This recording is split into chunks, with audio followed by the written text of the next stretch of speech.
We've got this great equipment from Baileigh. We got a really cool project that's going to test each and every piece of equipment. And we're going to look at the pros and cons of each machine and make a whole bunch of noise.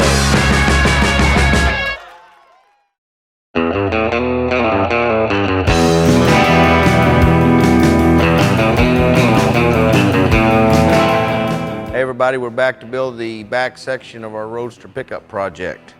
This is an original panel here that we're going to use for our pattern.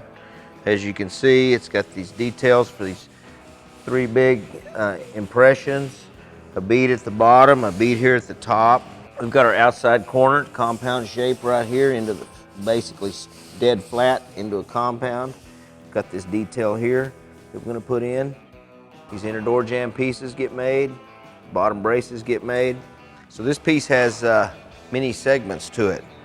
What we're going to start with first is the big section. We're going to make the back panel area here this wide, top to bottom.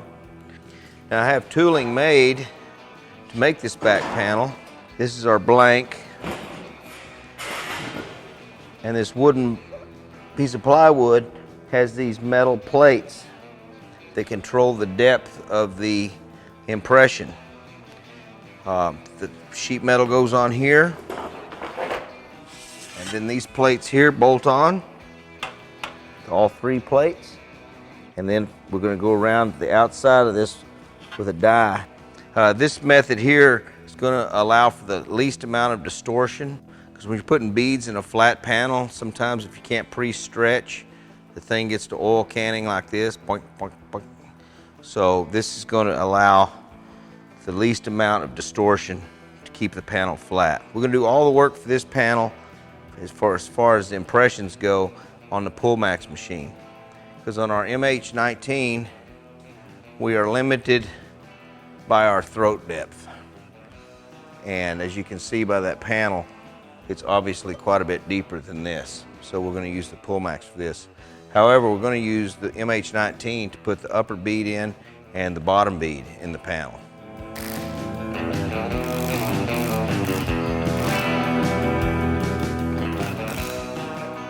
Okay, so you can see we've got our panel sheet metal sandwiched in between these aluminum plates. When we run it through the Pullmax, we'll be going around this area here and pushing this down. That's going to leave our impressions. This goes back to about 12 years ago. A kid by the name of John Alba is the guy, I believe, that came up with this idea of making beads this way on the Pullmax machine or Pullmax type machines. So I'm going to do a little simple demonstration on the MH19. What we're going to be doing is we're going to be hammering the metal down with this upper die, and the depth is determined by this aluminum plate. This is a 3/16 aluminum plate, so the bead's going to be 3/16 of an inch. The piece of wood is the guide that we're going to use, and we'll know it's deep enough when it's this metal to metal contact on this little table. The one thing that's interesting on the between the Pullmax and the MH19 is the Pullmax, you adjust the depth by raising the table. This one, you adjust the depth by lowering the die into the work. For that big panel, which we're going to have to do on the Pullmax because of our throat clearance, have to raise it from the bottom, which is very heavy, so it makes it difficult. So the drawback of the Pullmax is you have to raise the entire table, whereas it would be so much easier if you could just lower the tool into the work. So what I'll do is I just put a little bit of WD-40 on here. This is just a simple X, you know, like might be on a firewall or whatever. Your patterns are limited to just your imagination, really.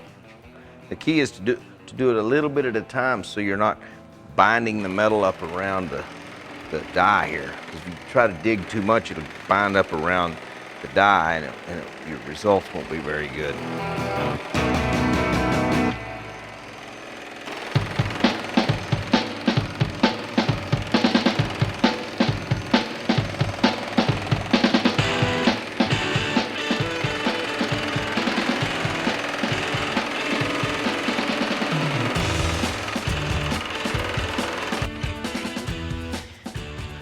Okay, so you can see we came down flat to our table there. Got this nice impression. We'll take it apart and see what it looks like. As you can see, we got a really nice bead there. It's 3/16 of an inch deep. And the panel, you lay it on the flat table, still flat, no distortion. If you've done that with a bead roller, it's pulling all the metal in from everywhere else, and you get all kinds of distortion. Where this way, it's hammering it right there where it needs to go. You're only limited to your imagination doing it this way. This here, this piece here is reversible. Flip it over either way for a left and right. This is a sample we did at one of my seminars. This is a wheel well for a Model A. Perfectly flat, no distortion, super deep bead, super detail in the corner. Look at that. Just tight, like pressed with a 400-ton die. So that being said, that gets us ready to do this panel here. This is a big piece, so it's going to take more than one person. So my good friend Lucky Burton volunteered on his Sunday afternoon to come and help me do this. Okay, so we've got our piece of metal on our tooling, all sandwiched in. We're up on the Pullmax here. Got our table underneath. This is our die to go in between the panels. And we're going to slowly be going around everything until we hear this thing bottom out on this board.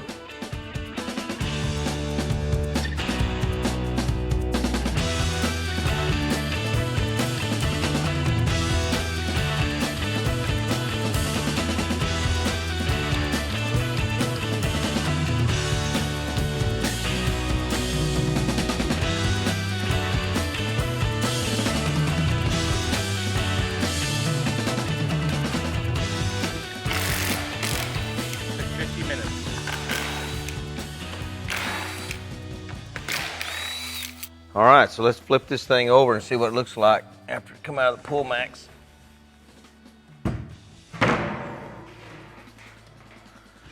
Not too shabby. That's what we get for our 45-minute workout. Still relatively flat. There'll be a little bit of tuning up here and there. So the next thing I'm going to do is trim it to the length, 48 inches wide. Then I'm going to figure out how wide this bead needs to be on the bottom and break the bottom edge. Then we're going to put our bead dies in the MH19 and put our bottom bead in the panel. And then we'll figure out how high it needs to be, break it, and then we'll put the top bead in the panel. Bam.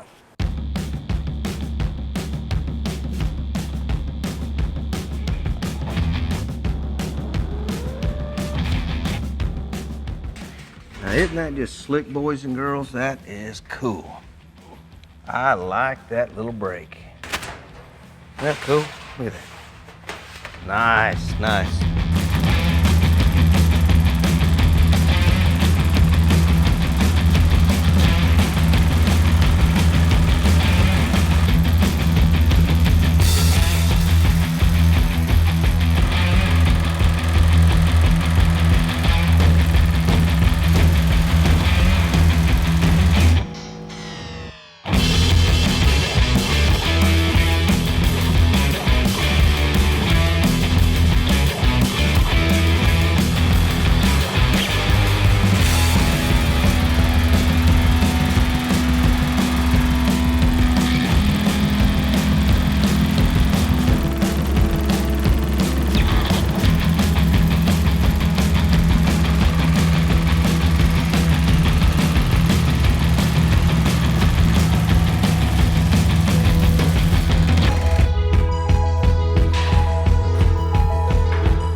The center section of our back panel. It's pretty good to go. As you can see, using that method, everything stays flat. This thing's flat. It's not tweaking back and forth. It's happy, nice and flat. Next part will be building the corners, coming around and putting the details in that. Stay tuned. Same bat time, same bat channel.